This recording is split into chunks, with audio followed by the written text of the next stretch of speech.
So this is going to be my last video on this subject because apparently a lot of people disagree. And I'm not going to, listen, believe what you want to believe, feel how you want to feel. I'm not here to change your opinions. You understand? But at the same time, you can't change my opinion, okay? I have seen too much tragedy that I feel could have been avoided. You know, you talk about all this technology we have, like I read these emails. Oh, you know, we could see things happen from miles away, everywhere. Well, how do you explain 9/11?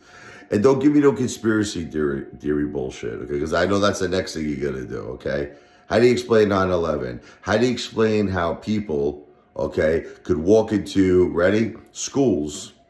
They got cameras everywhere, so and innocent children were killed. How do you explain that? How do you explain illegal immigrants who have come into our country and have killed innocent Americans, young girls? Okay, how do you explain all of this? We have all this technology, right? We can recognize people's faces. We can recognize this. We can recognize all these things. Well, unfortunately, all these tragedies keep happening, okay? So I am under the impression, okay, that you would think after all of these tragedies that you would say something's got to be done about it. There has to be a way. Remember that that lunatic who went into the grocery store. He had the machete. He cut up that poor cashier. I mean, I can go on and on and on. What do you think? It's just one. There's so many.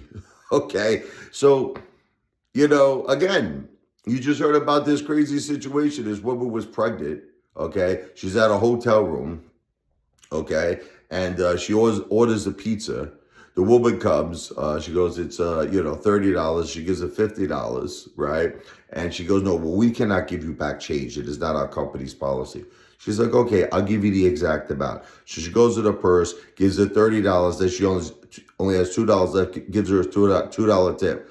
Okay, this woman who we think would probably have a criminal record, right? Came back with, I guess, her friggin' male friend, whatever you want to say, boyfriend, whatever, came back with a shotgun, broke into this woman's hotel room, stabbed this woman 14 times, who was pregnant, by the way. The woman was celebrating her boyfriend's birthday. She had a 5-year-old daughter with her, okay? In America, I learned this the other day, okay?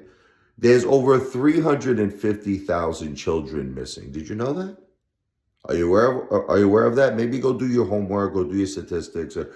Over 350,000 children are missing, okay? So with all this technology, this is what this guy like Antonio Miranda is saying.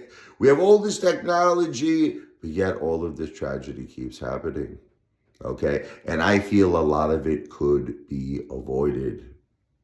Yes. Simply by asking someone for their ID.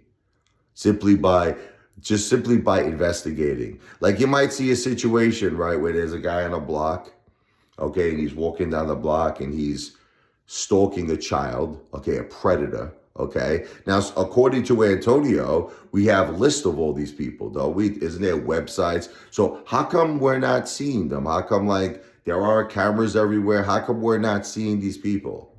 How come we're not able to stop them? Why is there over 350,000 children missing in America? Okay, why? Antonio, you have all the answers, Antonio. Antonio has all the answers. Explain all of that, okay? So what do you think would be a better situation, right? If something looks suspicious, to go up to this guy, simply ask him for an ID, because it looks suspicious. He's following a child for a few blocks. Again, he's not breaking any laws. He's on the public sidewalk, but he's following this child, okay? So what do you think is better?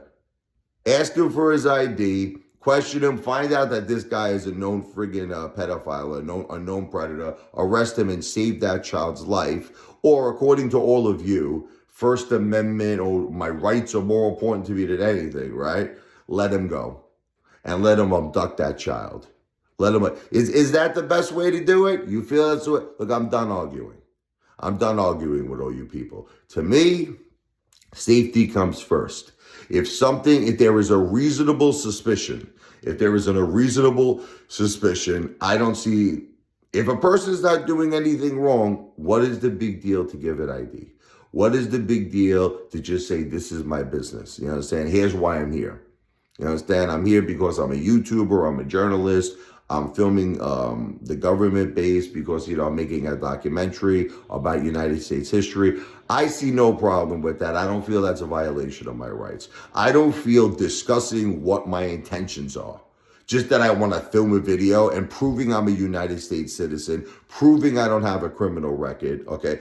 Proving, okay, that I'm not like a psychopathic Norman Bates lunatic like some of these child predators, okay? Proving this to the officer. I see nothing wrong with that. I see that I'm de-escalating the situation, and I see that I'm proving to the officer or the government official that I mean no harm, and I am just filming a government facility, even if I'm on the public side, because I'm a YouTuber, okay? But there are a lot of cases where that's not the case, and I think that's what people are just not accepting. You're just not accepting how many illegal immigrants are in our country, terrorists are in our country, friggin' serial killers. I could go on and on and on. Maniacs that go into schools and shoot innocent children, illegal immigrants that kill innocent Americans, friggin', I could go on and on and on. Child predators, pedophiles. The list doesn't end, okay? And if something is suspicious, if there's a reasonable suspicion, what's the big deal to just give an ID and explain your business? But apparently everybody has a major, major problem with this. And like I said, I'll quote that guy, Frank East. He says, "I would rather tragedy happen